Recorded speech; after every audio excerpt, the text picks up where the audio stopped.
From the Northway Bank Online Newsroom, I'm Gare McKenzie. This local and regional news update is brought to you by Northway Bank.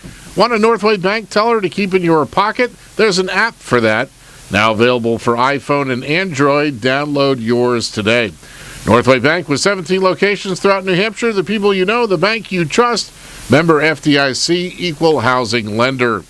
Conway police say about 3/4 of a mile of Eaton Road, also called Route 153, is closed this morning due to a traffic accident. The closed portion starts about a 1/4 mile north of the intersection of Route 153 and Stark Road. A dispatcher says police need daylight to do some reconstruction work. Police recommend using Stark Road as an alternate route. A spokesperson for Maine Medical Center says a 64-year-old Center Conway man was in critical condition yesterday and is in special care this morning after the pickup truck he was driving Wednesday evening rolled over in what Conway police describe as an incident of apparent road rage. Lieutenant Chris Purley says Eugene Rapay of Mudgett Road was driving a 2003 Ford F-250 pickup on East Main Street toward Conway Village around 6 o'clock and was trying to catch up with a driver that had passed him at the traffic lights when he went off the road just past Abenaki Drive.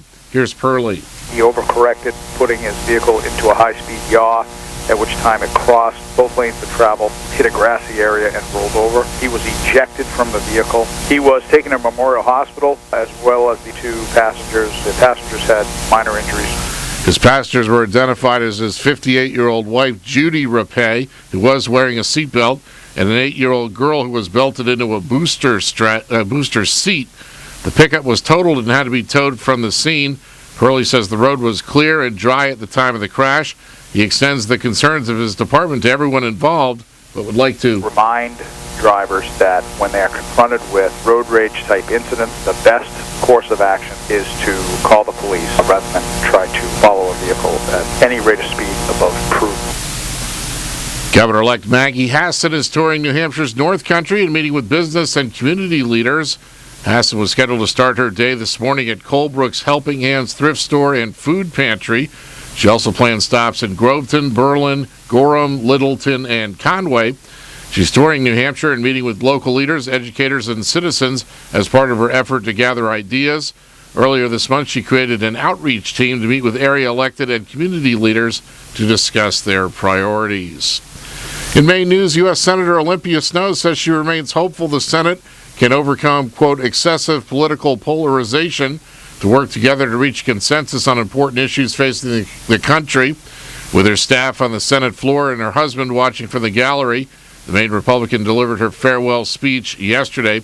She thanked the people of Maine for placing their trust with her during 34 years in Congress, including 3 terms in the Senate.